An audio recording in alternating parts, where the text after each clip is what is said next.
ተማር ልጄ ወገን ዘመድ የለኛ ሀብት የለኝም ከጄ። የተከበራችሁ ተመልካቾቻችን አሁን የምንገኘው በነጅዋ ሰይድ ሸቱ መኖሪያ ቤት የወላጆቿ ቤት ነው። እንግዲህ እንደሚታወቀው በ2018 የስድስተኛ ክፍል ክልል አቀፍ ሚኒስትሪ ከፍተኛ ውጤት ያመጣችው ነጅዋ እዚህ በተወልዳ ያደገችው እዚህ በኮምቦልቻ ከተማ ነው። እኛም በኮምቦልቻ በርበሬ ወንዝ በሚባለው አካባቢ ተገኝተን እንግዲህ አጠቃላይ ከወላጆቿና ከሷ ቆይታ እናደርጋለን። ተከታተሉ ዘንድ በአክብሮት እንጋብዛለን። ተማር ልጄ ወገን ዘመድ የለኛ ሀብት የለኝም ከጄ። እንኳን ደስ አለሽ ነጃ። እንኳን አብሮ ደስ ይላል። መልካም። እስቲ የመጀመሪያችሁ ስሜትሽን ንገረኝ እስኪ። መጀመሪያ ውጤት ሲነገረኝ ታላቀቴ ነበረች የነገረኝና በጣም ነበረ ደስ ያለኝ። ያው መምህሮቼንም ቤተሰቦቼንም እኔንም ከረጅም ጊዜ ጠበቅነውና ከረጅም ጊዜ የተዘጋጀሁበትን ውጤት ስላገኘሁኝ በጣም ነበረ ደስ ያለኝ። እናውቀዋለን ያው ማለት 100 ላይ መጣ ይችላል ብለን ግን ከ95 በላይ እንጠብቃለን። ከ95 በላይ እንደሚመጣ እንጠብቃለን። ምክንያቱም በክፍል ደረጃም ያላት አማካይ ውጤት 97 ነጥብ ምናምን ነው። በክፍል ደረጃም ያላት አማካይ ውጤቷ ማለት ነው። ስለዚህ 100 ባንጠብቅም እንኳን ከ95 በላይ ግን የሆነ ውጤት እንጠብቅ ነበር። ነጅዋ በጣም ጎበዝ ተማሪ ናት። ከታች ጀምራ የተሻለ አቀባበል ነበራት። አስተዋይ ናት። እንዲሁም ደግሞ በክፍል ውስጥ ስትማር ትከታተላለች። አስተሳሰቧ ሁሉ ራቅ ያለ አስተሳሰብ ታስበው ያለች ባለች በክላስ ሳይሆን ከፍ ባለ ሌቭል ታስባለች። ስለዚህ የሷ ውጤት ይገባታል ብዬ የማስበው ነው። ከጧቱ 11 ሰዓት ላይ ነው አብዛኛው ጊዜ ማጠናው። ያም የሆነበት ምክንያት ምንድነው? ያው በጧት ስንነሳ አእምሯችን ገና ብዙ ነገሮችን ስላላለ መረጃዎችን የመያዝ እድሉ ከፍተኛ ስለሆነ አብዛኛው ጊዜ ጧት ነው የማጠናው። የማጠናበት መንገድ ደግሞ አክቲቭ ለርኒንግ ሜተድ ይባላል። ያው ብዙ ልጆች ውጤታማ ለመሆን ለረጅም ሰዓት ማጥናት ያለብን ይመስላቸዋል። እኔ የምጠቀመው ዘዴ ግን እንደዛ አልነበረም። ለምሳሌ አንድ ፔጅን ካነበብኩኝ በኋላ መጽሐፉን ዘጋውና ያነበብኩትን ነገር ለማስታወስ ሞክራለሁኝ እና ደግሞ ያስታወስኩትን ነገር በራሴ አባባል እናገረዋለሁኝ ወይም ጽፈዋለሁኝ። ያው አክቲቭ ለርኒንግ በውስጡ ብዙ አይነት ዘዴዎችን ያካትታል። ለምሳሌ የፖሞዶሮ ቴክኒክ ወይም ደግሞ 25 ደቂቃ አጥንተን ለ5 ደቂቃ እረፍት የምንወስድበት ያጠናን ዘዴ አለ። እንዲሁም ደግሞ ለሌሎች ሰዎች ማስተማር ያው ለሌሎች ሰዎችን በደንብ የምናስተምር ከሆነ በደንብ ካስተማርናቸው እኛ ገብቶናል ማለት ነው። ነገር ግን በደንብ እነሱ ያልገባቸው ከሆነ ችግሩ ከነሱ ሳይሆን ከኛ ነው ማለት ነው። ስለዚህ ሰዎችን ካስረዳቸው ካልገባቸው እኔ ደግሜ ያንን ነገር አነባዋለሁኝ ማለት ነው። እንደገና ደግሞ ከለር ስቲከሮችን ተጠቀም ነበረ። ከለር ስቲከሮች ያው የሚለጠፉ ነገሮች ሆነው የተለያየ ቀለም ያላቸው ነገሮች ናቸው። ያንን የምጠቀምበት ምክንያት ደግሞ አእምሯችን በቀለም ላይ የተጻፉ ነገሮችን የማስታወስ እድሉ ከፍተኛ ስለሆነ እነዛንም ተጠቀም ነበረ እና ደግሞ የመሸምደድ ልምድ የለኝም። ያው ያነበብኩትን ነገር በራሴ አባባል ለመግለጽ ነው እንጂ መሞክረው ግዴታ ቃል በቃል ለመሸምደድ አልሞክርም ነበረ። ያው የአክቲቭ ለርኒንግ ጥቅሙ ደግሞ ያነበብነውን ነገር ወደ ሎንግ ተርም ሜሞሪ ለማሸጋገር ያገለግለናል። እንዲሁም ደግሞ ያነበብነውን ነገር ለረጅም ጊዜ ለማስታወስ ያገለግለናል። ተማር ልጄ ወገን ዘመድ የለኛ ሀብት የለኝም ከጄ። መምህሮቻችን ትልቅ አስተዋጽኦ አበርክተውናል። ለኔም ብቻ ሳይሆን ለሌሎች ተማሪዎችም ጭምር። ያው ከጓደኞቼና ከሌሎች ተማሪዎች ጋር በላይብረሪም ውስጥ አብረን እናጠናለን። እንዲሁም ጥያቄዎችንም እንጠያይቃለን። መምህሮቻችንም ደግሞ በቶፕ 10 ክላስ ውስጥ ከ1 እስከ 10 የወጡ ልጆችን በደንብ የአምስተኛ ክፍልንም ትምህርቶች በደንብ አስተምረናል። እንደገና ከልሰውልናል። ብዙ ነገሮች ተማሪዎች ካንቺ ይወስዳሉ ብለን እንገምታለን። እንግዲህ ቀጣይ 7 አለ 8 ደግሞ ሚኒስትሪ አለ። ረጅም ጉዞ ይጠብቅሻልና እንደው ያለው ሀሳብሽ ምን ይመስላል? አሁን ቀጣይ ውጤታማ እንድትሆኚ ወደፊትም የማስበው ከዚህ በላይ ትልቅ ነገር ለማሳየት ነው። አሁን ያለኝንም ያጠናን ዘዴ አሻሽዬ ከዚህ በላይ ከፍተኛ ውጤት ለማምጣት እቅዳለሁ። ከትምህርትሽ ጎን ለጎን ቤት ውስጥ ቤተሰብ ከማገዝ የቤት ስራ ከመስራት ያለው ሁኔታ ምን ይመስላል? እሱ ከትምህርት ከጥናትሽ ጋር እንዴት ነው የምታስኬጂው? እሱ ያው በቀን ውስጥ 24 ሰዓት አለ። ያንን ደግሞ ለሁሉም ነገሮች በሰዓት ከፋፍዬ ፕሮግራም አድርጌ የማጠናበትን ቤተሰብ የማግዝበትን እና የተለያዩ ነገሮችን የማደርግበትን ጊዜ ከፋፍዬ ነበር የምሰራው። ያው ቤተሰቦችን በተለያዩ ስራዎች አግዛለሁኝ። ከ500 ከፍተኛ ውጤት ነው። ምናልባት ከአንደኛ ክፍል ጀምሮም ሊሆን ይችላል አሁንም ከፈተናዎች ውስጥም ሊሆን ይችላል እንደው በጣም ፈታኝ ነበር የምትዩ የትምህርት አይነት ነበር? ያ ትንሽ ፈትኖኝና ኤክስ ይገባብኛል ብዬ ያሰብኩት ትምህርት ሳይንስ ይገባብኛል ብዬ አስቤ ነበረ። ያው ሳይንስ ረጅም የሆነ ጽንሰ ሀሳብና በጣም ጥልቅ የሆነ ሀሳብ ነው እና እሱ ላይ ትንሽ ከበድ ብሎኝ ነበር። የቤተሰቦቼ ድጋፍ በመጀመሪያ ታላቅ እህቴ ቅድም እንዳልኩት ኢልሃም እችላለሁ ወደሚለው አስተሳሰብ እንድመጣ አርገኛለች። እንዲሁም ደግሞ በየሳምንቱም እየደወለች አይዞሽ በርቺ ትችያለሽ ትለኝ ነበረ። እንዲሁም ደግሞ አብረን የጥናትም ፕሮግራሚንም እናወጣ ነበረ። እንዲሁም ደግሞ ሌላም እህት አለችኝ እሷም ከጎኔ ነበረች። አባቴም ያው ያልገባኝን ነገርም ያስረዳኝ በጥናቴም አግዞኝ ነበረ።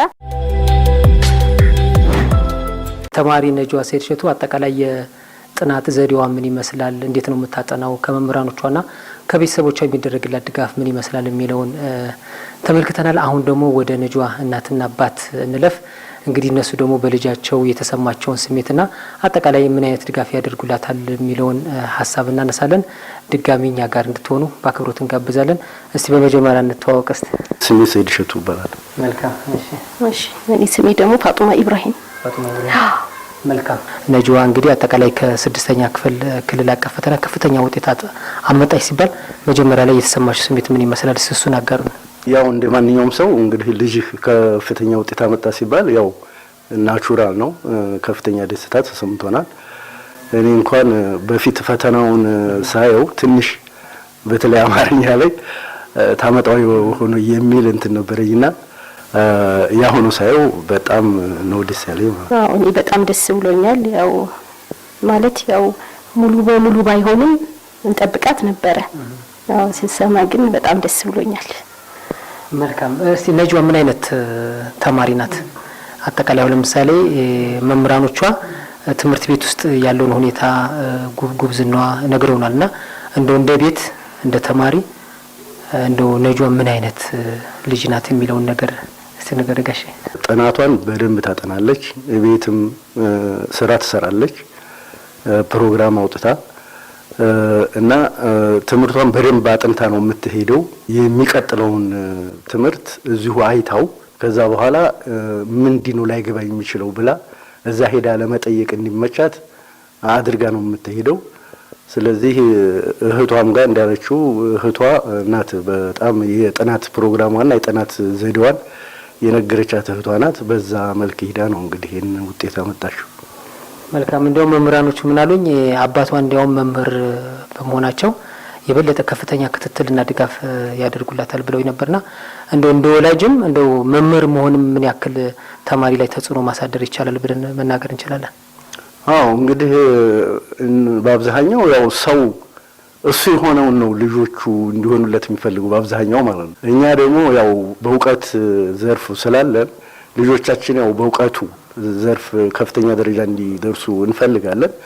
ለዛም የቻልነውን ያህል ድጋፍ እናደርጋለን እና ለነጅዋ ያው እኛ ባለፈው አመት ለምሳሌ የ5ኛን ክፍል ቀድማ ነው የጨረሰችው። ቀድማ እንድትጨርስ ያው እኔም ስለምረዳት ያለውም ትምህርት ከኔ በአቅም በላይ ስላልሆነ ያንን ጨርሰን ነው የገባችው። እዛ ያው እንደ ሪቪዥን እና ትንሽ የሚከብዷትን ጥያቄዎች ለመጠየቅ ነው እንጂ ያው ቀድማ ነው እንትን ያለችው። ስለዚህ መምህር መሆናችን ያው በልጆቻችን ላይ ይህንን በጎ ተጽዕኖ ለማድረግ እድሉ አለ። ጥሩ ነው ብዬ ወስዳለሁ። ምን ትለያለች? ልጆች እንዳይበልጡሽ አጥኒ ጎብዥ ምናምን እላታለሁ። አይ እኔ እኮ እነሱ እንዳይበልጡኝ ምናምን ብዬ አይደለም ማጠናው፣ እኔ የምወዳደረው ከራሴ ጋር ነው ትለኛለች። ከራስ ጋር መወዳደር ምንድን ነው እላታለሁ።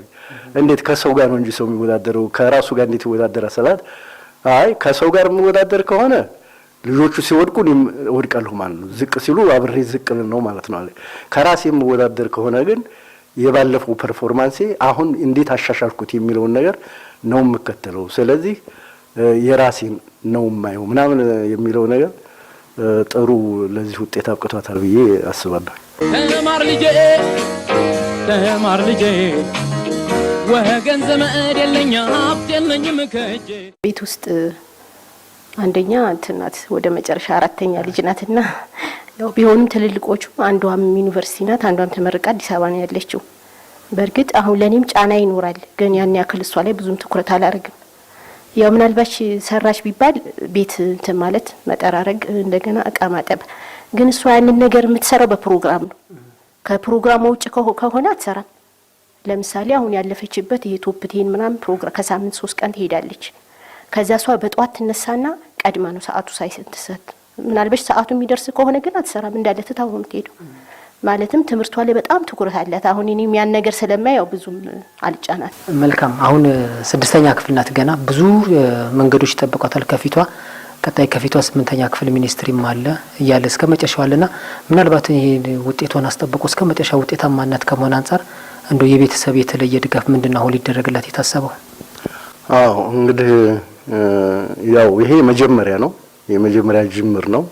ወደፊት ያው በዚሁ መቀጠል አለባት የሚል ኮሚትመንት አለንኛ። ስለዚህ ምንድነው እናደርገው ያው የቻልነውን ያህል እንረዳለን። ያው ቀደም እንዳልኩ ያው መምህር ከመሆን አንፃር አሁን የ7ኛ ክፍሉም ከኔ አቅም በላይ አይደለም። አሁን ላንጉጅ ትማራለች። ዛሬም ያው ለዙ ፕሮግራም እንጂ ቀረችው ላንጉጅ ትማራለች። ያ ላንጉጅ ትንሽ ጊዜ ወስዶብን ነው እንጂ እኔ አሁን የ7ኛ ክፍሉን አሁኑ ጨርሳ እንድትሄድ ነው ፍላጎቴ ማለት ነው።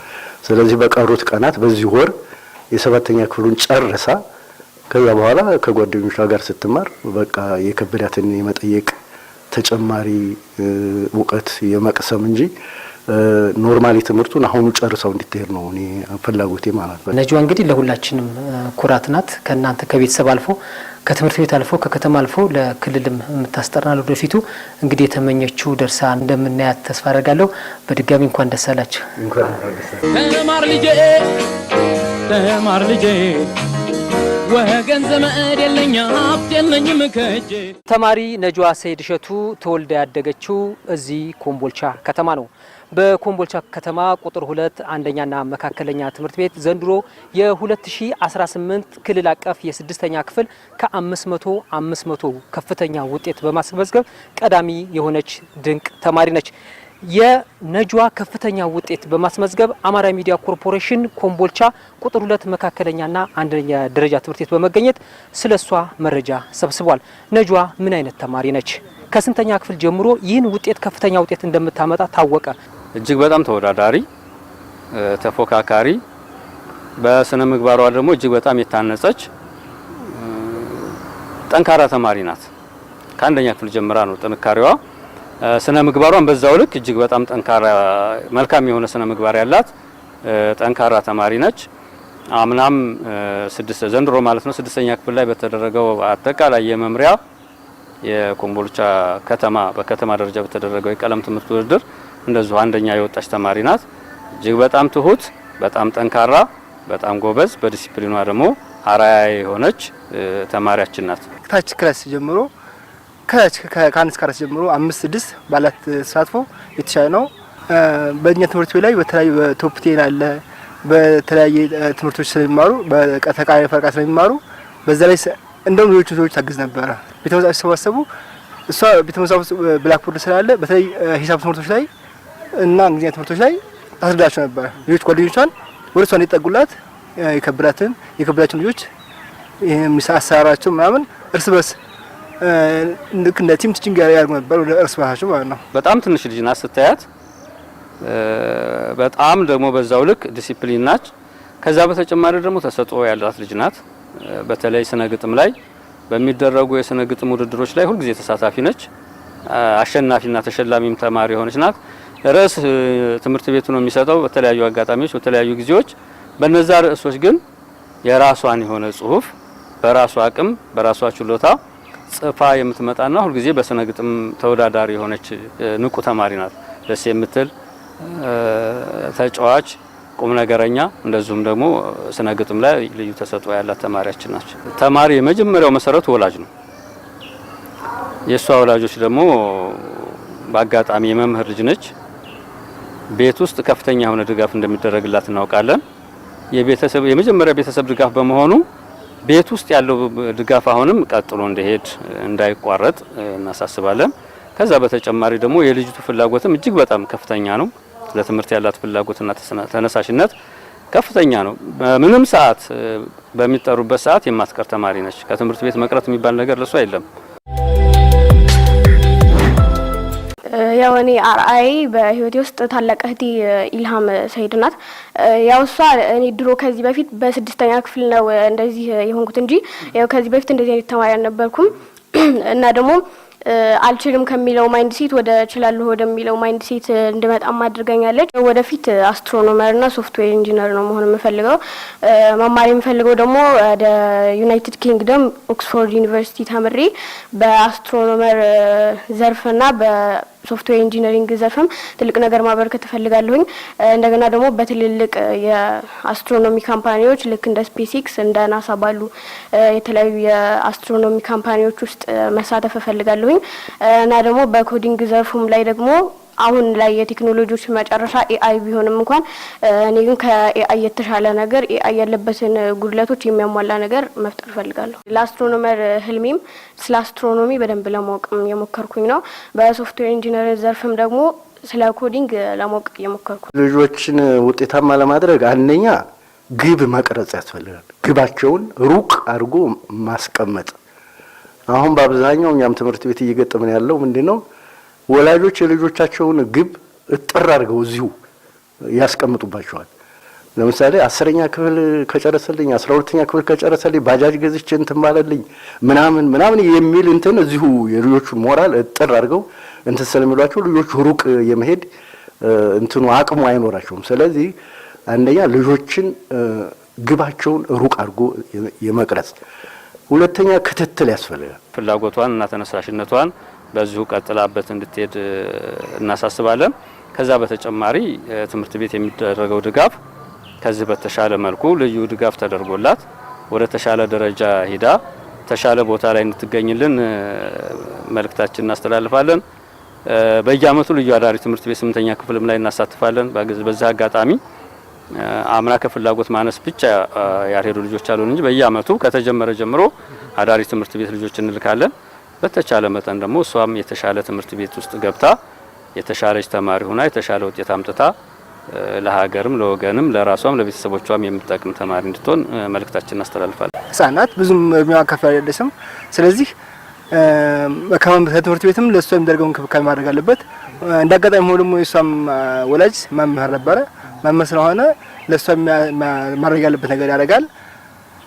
ስንጠይቀው እሷ ራሱ ስናማክረው ስታነብ ራሱ የምታነበው ሙሉ በሙሉ ከሱ ገብታ እንደዚህ ዘግታ ምናምን አይደለም። ልክ ቴሌቪዥን ይቻላል ትችላለች፣ እየተጫወተች ታነብ ትችላለች። ስለዚህ የራሷ የሆነ ተሰጥኦ አላት ማለት ነው እንጂ ያንን ሁሉ ህጎችን ስለምታደርግ ቀጣይ 8ኛ ክፍልም ከዚህ የተሻለ ውጤት ማለት የተሻለ ውጤት እንደዚሁ ብዙ ጓደኞቿን እንትን ብላ እንደምታወጣ አስባለሁ። እንደኔ በዚህ ላይ ያለትን እያገዟት በተለይ አሁን እዚህ እኛ ትምህርት ቤት ላይ ቶፕ ቴን አለ።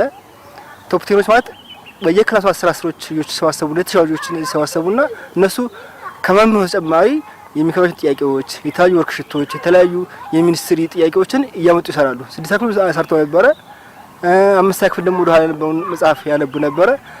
አሁን ደግሞ 7ኛ ክፍል በተሻለ አልፋ 8ኛ ክፍል ደግሞ የ7 እና 8 ሰርታ እንደዚሁ የተሻለ ውጤት እንደምታወጣ እርግጠኛ ነኝ።